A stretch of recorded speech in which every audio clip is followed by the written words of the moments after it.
Hi, and welcome to Interviewing Integration in Today's Environment. My name is Rosemary Cox, and I'm an associate principal with DCI Consulting. And with me today, I have Mitchell Chamberlin, who is also a consultant with DCI Consulting. So let's talk a little bit about who DCI is. We are located in Washington, D.C., our corporate offices at least, and we have consultants pretty much all over the country now. We specialize in pay equity and diversity inclusion. We do OFCCP compliance, EEO and vets reporting, personnel selection, testing and validations, and do a lot of litigation support. So if you need any of those services, just give us a call. We're happy to help you at any time. So, the requisite disclaimer Mitchell and I are not attorneys, so none of this is legal advice. If you would like to use any of these materials, let us know first before you put them out publicly, and we would appreciate that. So today we're going to talk about the interviewing process, kind of what are we doing in today's environment. We'll talk about onboarding because we really need to think about how we're onboarding people and keeping them active and integrated into our workforce. Then we'll talk about integrating them into our workforce. And then we're going to close out today by talking about just some other interesting things and things that you might want to consider as you leave us today. So let me turn it over to Mitchell. Thanks, Rosemary. So let's talk about interviewing in today's environment. I think everyone knows it's kind of complicated. Even before the pandemic, there were a thousand different ways to do interviews. You had your traditional sit-down, in-person interviews. There were phone interviews, interviews with assessments and exams, the dreaded panel interview. Obviously, in the last couple of years, we've really made the switch to heavily leaning on virtual interviews. So a lot of what we'll talk about today has to do with virtual interviews.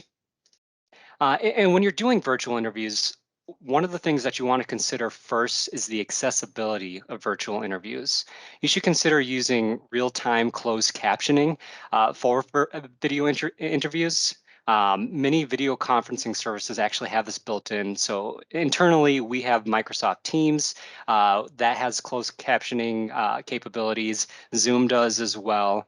If you're using a video conferencing service that doesn't have this feature, there are also third-party services that are available.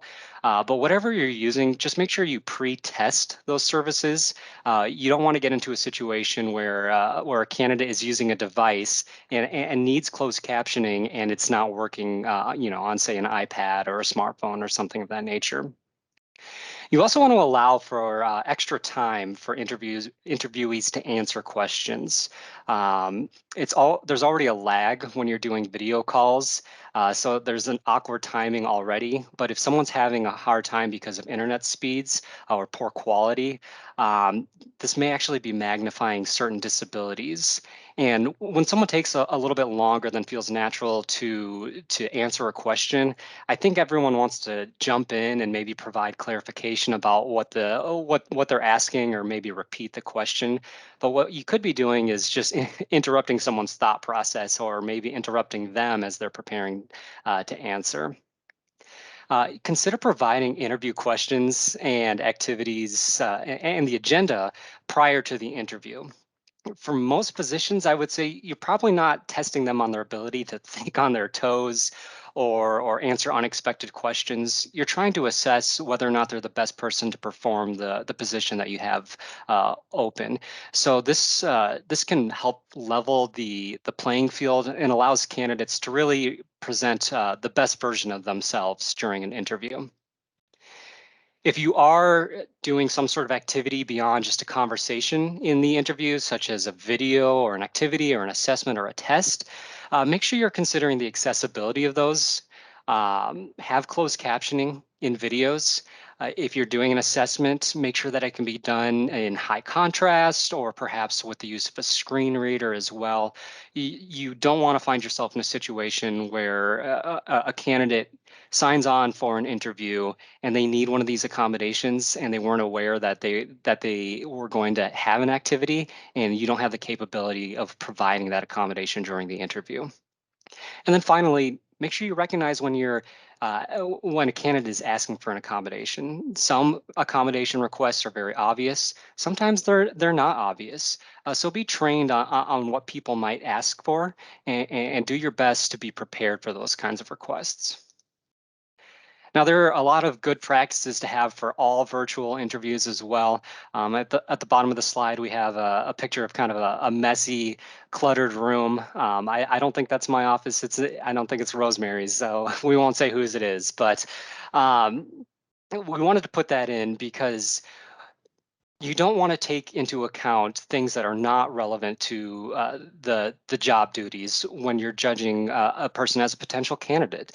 So if someone has a messy room like that or a cluttered room, is that really indicative of how well they can complete the job duties? Maybe not. Maybe they're sharing the office with someone. Maybe they have children at home who who leave stuff all over. It's not really fair to judge someone's ability to fill a position with stuff that's not relevant, such as a cluttered background. So consider providing all applicants with the same virtual background that they can use during the interview. That can really remove an unfair bias towards candidates. And be aware of other unconscious biases that can be amplified by virtual settings. We have a tendency to favor candidates that are similar to ourselves professionally or physically. Just being aware of this can help us to keep in mind that, okay, is this really relevant to the position? And be aware of things like the halo or the primacy or recency biases as well. And definitely train your recruiters and hiring managers on this too, because you're not the only one doing interviews, they are as well. Now, there are obviously a lot of things to avoid during virtual interviews, just like if you were doing an in-person interview, but these things can be amplified in a virtual setting as well. But make sure you're avoiding making judgments based on irrelevant characteristics or information that's not job related. The most important thing, don't make judgments based on protected characteristics, disabilities, gender identity, religious affiliations, anything else that's protected under law. Try not to make judgments based on a person's appearance or their difficulty using your video conferencing software. It may be that a person is perfectly fine using most technologies, but is unfamiliar with whatever software you're using for the interview. And maybe they'll need a little training on how to use that. Or maybe video interviews can kind of make someone nervous. You don't want to make overarching judgments on their ability to use technology based on, oh boy, did they turn on their camera right away or did they accidentally mute themselves or something of that nature. And finally, don't judge someone based on their lack of eye contact. You really have no idea where your video stream is ending up on their monitor. They could be down at the bottom left and their camera's up at the top, and it looks like they're maybe just looking at their notes or at the wall or out the window or something, but really they're looking directly at you. It's really tough to make that judgment on the other side. But keep in mind that virtual interview settings can provide information about candidates that you should not be considering when making hiring decisions. So, for instance, if someone signs into a virtual interview and they don't use a background, perhaps they have some sort of religious item or picture in the background that can lead you to assume something about what they believe. That's not something that's going to necessarily happen in an in-person interview, but it's unique to virtual interviews, and you need to remove those kinds of considerations from your assessments about those potential candidates. And now I'll turn it over to Rosemary to cover the next couple of slides.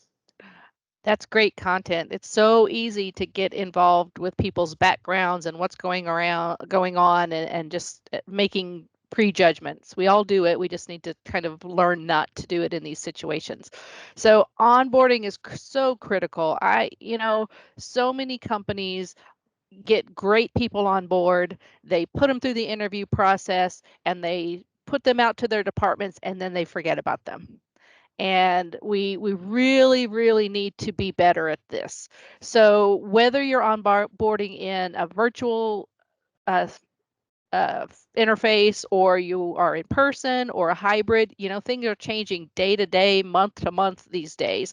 So you may have interviewed somebody virtually and now you're doing in-person onboarding, so you've never really met these people. So we want to really kind of pay attention to our onboarding processes. We should have been doing it all along, but I think now is so critical. We need to create templates or lists or information that tells a new hire exactly what they're going to be doing for the next few weeks, months, whatever it might be. It's really hard to go into a new job and, I know what we interviewed for, I know what was posted on the job posting, but I really don't know what I'm going to be doing. And so every day I'm going in going, I wonder what we're going to do today. So, here at DCI, when we hire somebody new, they get a list of for the next 3 to 6 months what they're going to be working on, what training they're going to be going through. So they know exactly when they come in here what's going to be happening. If you're live, do a facility tour. You want to pay attention in your facility tour as well. If you have a person with a disability, you want to think about things like, am I positive they can get into the restrooms? If you have a kitchen, can they reach everything they need to be able to reach with as a person with a disability? You want to think about those things as you're introducing them to their teams and to people around them. If you're doing it virtually, then you could do it on a video staff meeting, an all staff meeting. They could attend other managers' meetings. So if I work with 2 or 3 other departments consistently, maybe I get to go as a new hire, I get to attend one of their staff meetings so that they can get to know me and I can get to know them as well. Or you may need to do some sort of a hybrid there. Have a buddy system or a mentor system. Every single person here at DCI gets, if you're new, you get assigned to a mentor. And the mentor is not necessarily to say, here's how you do your job, although you can certainly talk about work things, but it's almost more about, gosh, how do I do this? Where do I go for this? Where's this housed? Or, if you're the mentee, hey, Mitchell, how are things going today? Are you still doing okay? Just make sure that we're not forgetting about them once they get through that interview process. Introduce them to if you have any ERGs or employee resource groups, if you have, common things that you do as a company. We go out to lunch every Friday, or we do, fun Fridays, or, whatever you do, make sure that you're including the new hires and make sure that they know that these things are occurring. Check in with them frequently. You really just can't forget about them. Think about yourself. If I'm sitting in my house doing a brand new job that I don't know very well anyway, and nobody's really kind of checking in on me frequently, I don't know if I'm doing it right. I don't know, maybe I have too much time on my hands and I should be doing other things. So just make sure that you're checking in, particularly with your virtual folks, but check in with everyone. If you're live, hybrid, whatever, check in with everyone. And Rosemary, if I can jump in with that last point about checking in, particularly with virtual employees frequently, this is how poorly we've made this transition in the last couple of years. There was a recent Wall Street Journal article that came out showcasing employees who are working 2 different full-time jobs virtually at the same time. And they're juggling meetings, they're juggling tasks, and they're getting by with the bare minimum, but they're working 2 different jobs and neither employer knows. Oh And gosh. imagine, I mean, that would obviously never happen in an in-person setting, Yeah. but we're having a hard time making this transition to to checking in, to following up with employees virtually. Wow, I never would have guessed that. And I wonder how many people out there would never have guessed that. Thank you so much for bringing that up. That's awesome information, but it's kind of frightening as well. Certainly The other frightening. thing is, it's hard to check in with people virtually because, you know, I don't know about you if you're virtual. I have so many meetings. Everything is virtual. There's meeting and meeting and meeting and meeting. So when I think about, oh gosh, well, Mitchell's new, I should probably just check on him and see how he's doing. I'm like, oh gosh, but it's yet another meeting and I've got so much work to do. So try to get yourself out of that mindset and really put yourself in, Mitchell's new, Josh is new, whoever is new. Let's make sure that they know that they're supported. Yeah, another great tip I heard too, regarding when someone's new in a virtual setting and you want to facilitate one-on-one meetings, is facilitate a meeting for each person on the team. So that new person gets to meet one-on-one with every person with no agenda. You get to talk about whatever it is that you want to talk about. And I think you would lean on the legacy employee, the employee that's been there longer, to kind of lead the conversation. But it allows for people to really get to know someone a little bit more than canned questions or only talking about job duties and things of that nature. Absolutely. And if they're going to attend just regular staff meetings, we're all used to talking in acronyms. So I know what I do is when I know when someone says an acronym and I'm like, gosh, I don't know if Joni knows that, I'll send her an IM saying, hey, here's what this acronym means. Or I'll just say in the staff meeting, hey, for anybody who's new, here's what this means. So there's a lot of things I think virtually that we're missing, that we over assume, and I think that we could do a little bit better, all of us. So let's think about accessibilities and accommodations. So one of the tricky things here is we don't always know who has a disability. Maybe they don't want to disclose. There's a lot of disabilities that are invisible or neurodiverse, diverse disabilities, for example. So we don't know those, and people sometimes are not comfortable letting us know them, because there's unfortunately a stigmatism around them. So we have to be really careful as employers and as managers, as recruiters. We may or may not understand or have seen anything during that interview process. Maybe they were asking the same question over and over again, or they were asking you to repeat the same question over and over again, or they were taking a long time in answering questions, etc. So those may or may not be signs of someone who has some sort of a disability.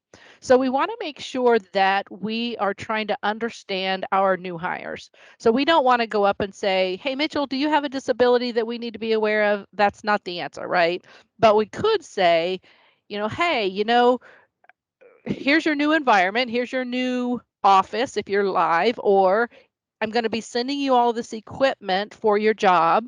Let me know if you need anything additional, if you need a bigger screen, if you need, a bigger ergonomic keyboard, whatever you might need, let us know. Or, people with on the spectrum sometimes have sensitivity to light. So if you're going to show somebody, if you're live and you're going to show somebody, here's your new office, and it's in the middle of a bright area, you could say, is this going to be okay for you? And they may say, oh, no. So you can get to things that are needed that way as well, just from general, hey, here's what we're going to give you, is that okay, what can we do? So you need to be really flexible. You need to try to understand from their perspective. Just in general, everybody learns differently, right? So what's the best way for people to learn? Can we accommodate in learning as well? We really need to, though, make sure that we're educating people on what accommodations are, people being recruiters, people being managers, so that when someone does come up to you and say, gosh, my back is really bothering me and I just need a new chair, a better supporting chair, well, that's an accommodation. And while most managers probably say, absolutely, or I need a new keyboard, I need a bigger screen, absolutely, let me get that for you. That's fine, but we need to document that, and we need to have a process in place. If they're denying accommodations that we don't know about, we need to start learning that. So we need to have some training. You'll hear that word from Mitchell and I 1,000 times today. We need training for recruiters. We need training for managers on what is an accommodation, what do they do with that information, where do they log that information, because we want to make sure we're documenting everything.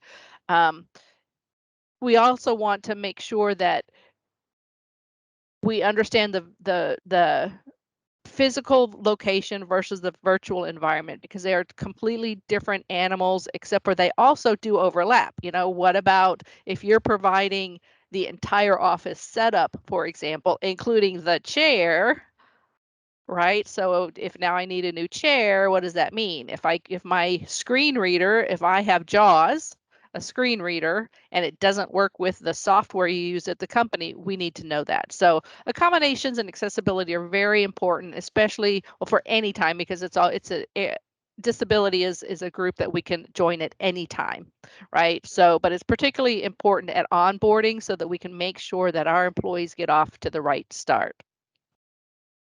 So, Mitch, let me kick it over to you.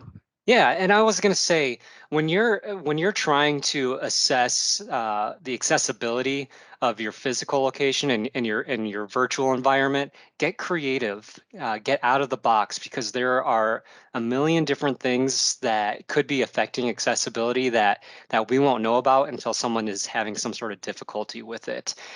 So it's understandable if we can't get everything right away, but spend time brainstorming, thinking beyond the things that you hear all the time about what you should be looking at, and really try to just get in other people's shoes to try to be proactive about assessing accessibility. You know, when I worked for the bank, there was a woman who was disabled. And she and I became very, very close friends. And so I would just go to her and say, Jessica, can you come with me? Can you look at this room? Can you get through this door? You know, we're building a new building. We're adding something. Can you please take a look at this? And she would give me feedback on from her perspective what was good, what was bad. So if you can get an advocate of some sort, you know, there's also like rehab services would be happy to assess not only your physical locations but your virtual setups as well. So there's resources out there that could help us as well. Certainly.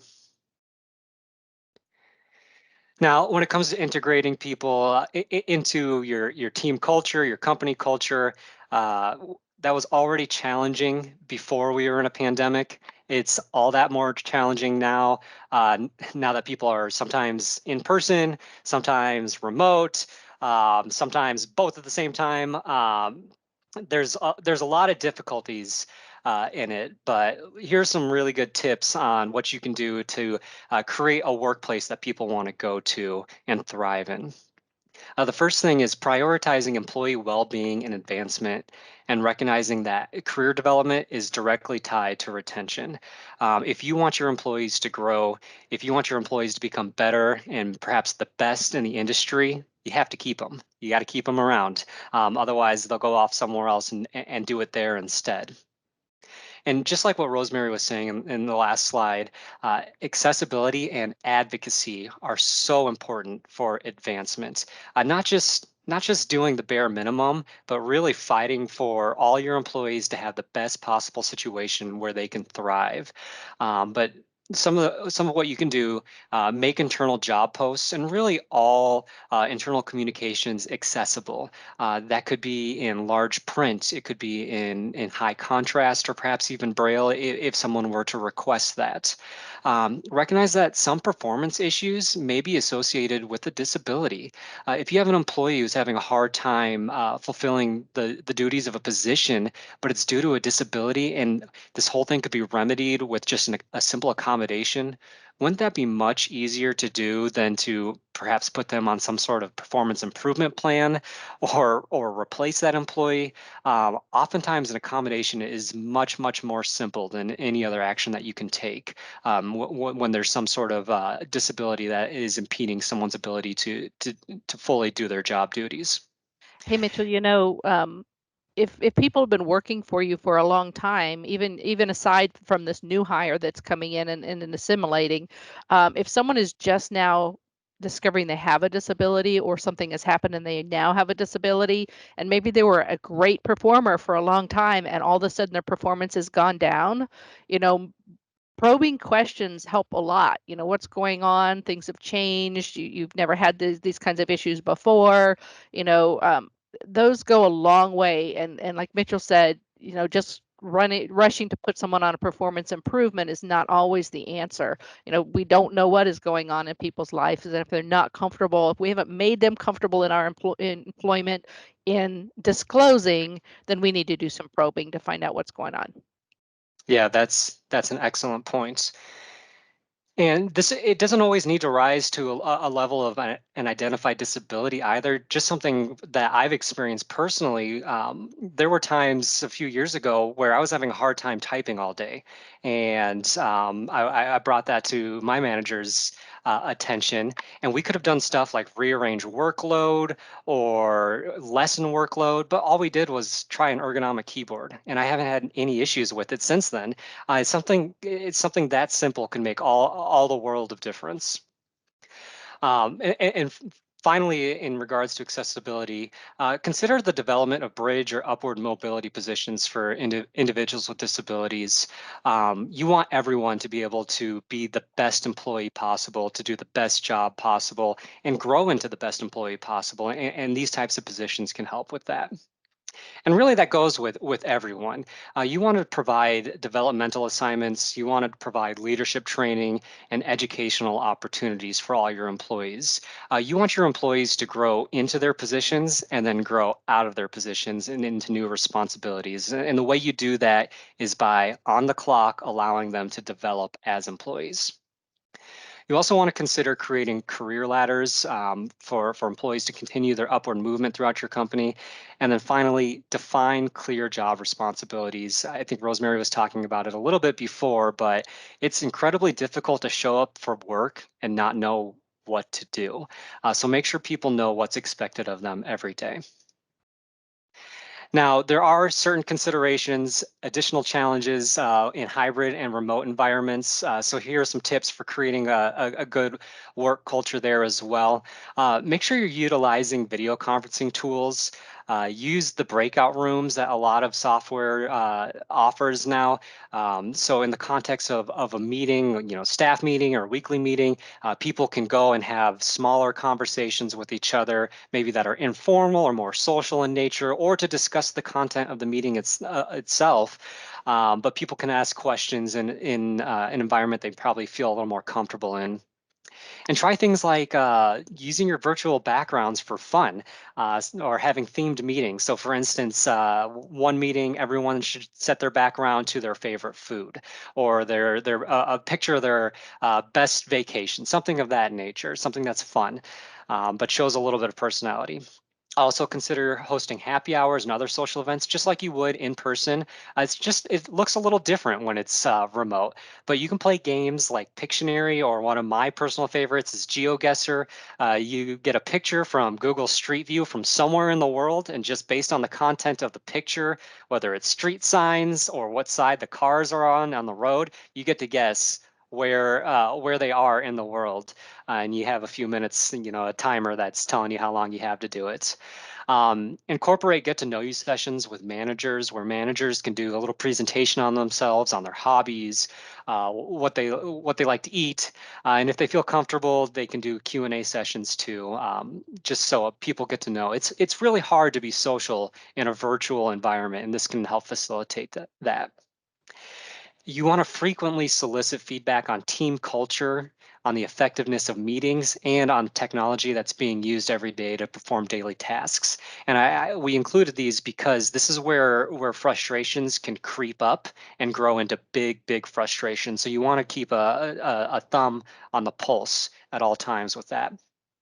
And finally, encourage chat conversations during meetings that are or maybe are not relevant to the actual content of the meetings themselves, because that's what we would do if we came to a meeting in person. We'd have little side conversations. We'd say, hey, how's it going, to someone we hadn't seen all week, things of that nature. Don't try to discourage those. Allow those things to happen because it builds bonds between employees. And then along with that, encourage informal video calls between employees as well. Don't save it just for formal meetings, but let people talk to each other just like they would if they were in cubicles next to each other or offices down the hall. I'll send it over to Rosemary for these slides. Awesome. Yeah, we have a lot of fun at DCI with the chat feature, and I mean, sometimes you learn a lot more in the meetings because you're saying, "Hey, what did this mean?" Or "Hey, how's your dog?" What whatever it is. But we have a lot of fun with that feature. So let's kind of close out today with some considerations. So we talked a little bit about preparing for your online interview, but there are some great companies out there that actually have a document that they have prepared and they put it on their website. for anybody, whether you're interviewing or not. You can go out and you can look on their website and see how to prepare for an interview. But if you get an interview, then they send you a link to this document. And it's going to tell you things like, maybe about the background. It may give you some of the interview questions to expect. It might tell you things like, this is a video interview. However, at XYZ company, here's our dress code, so that a candidate knows right up front that this interview is important and what to expect. That is really huge. It's really huge, particularly for individuals with disabilities, but it's really great for anybody. Just knowing what to expect takes a little bit of the angst out of these interviews. If you're going to record interviews or you're considering recording interviews, you need to look at your state laws. There's a lot of laws around recording. You need to get, in most cases, you need to get approval to record anything. So you want to make sure that you look into those before you actually start recording interviews. There's that word again, train. We're going to train managers and train recruiters on how to control and recognize those biases that Mitch talked about. We've got to think about that because it's so critical. And then in number 4, there's that word 3 times, train. So you need to prepare your managers for this new world managing. We don't know whether your new employee is going to be virtual permanently. So I've interviewed them. I looked at their application resume virtually. I interviewed them virtually, and now they're going to work virtually. So this is a person I've never seen in person. I've never gotten to know. So we've got to figure out, again, all the bonding things that Mitchell just talked about. We've got to do a really good job about this new world that we possibly are in. Um, there's just a lot of work that we need to think about around this. Some other considerations. So what does happen, and I don't have answers for you, but what does happen if you hired someone through a video interview and the very first time they come into your office, they look different, they act different, maybe they have a disability? What is that manager going to do? How are they going to respond to that? Have you trained, there's that word again, have you trained them to be prepared for this kind of a scenario and a situation?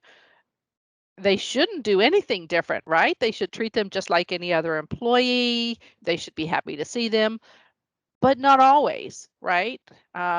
Because not everyone is equipped to handle something that's a person or something that's so different from what you have seen previously. So we need to do some training around that. If the employee is going to remain remote, how are you supposed to bond with that employee? How are they supposed to get to know their coworkers? Well, we gave you some really great tips there in the last section. But this is critical. I don't ever want to be in a situation where I'm in a new employee and I'm kind of left in my virtual environment and I don't know what to do and I don't know anybody and I haven't really gotten to know anybody well enough to ask questions. So that's really critical. And then lastly, this is something I've pondered for a very long time. So if you have a person with a disability and it's live, so live and in person, and they have a job coach that comes in, they have someone from Goodwill Industries or wherever comes in, they sit next to them, they train them, they help them get used to their new job, and they're there for sometimes weeks, sometimes months. What happens in a virtual environment? So I've heard companies say, well, it's the same thing. They just go to the person's house and they sit next to them. But my mind goes to, I wonder what kind of liability that brings. You know, is the person comfortable having possibly a complete stranger come into their home, into their virtual environment and work with them? So something to think about there. Again, I don't have an answer to that, but I wanted to bring it to your attention because it really is something that you're going to want to think about. Um, and then with that, I'm going to close us out. We have so enjoyed talking to you today. Thank you so much. If you have any questions, send them to questions@dciconsult.com and Mitchell and I will get back to you. But we hope you have a wonderful rest of your day and thank you for participating. Thanks, everyone.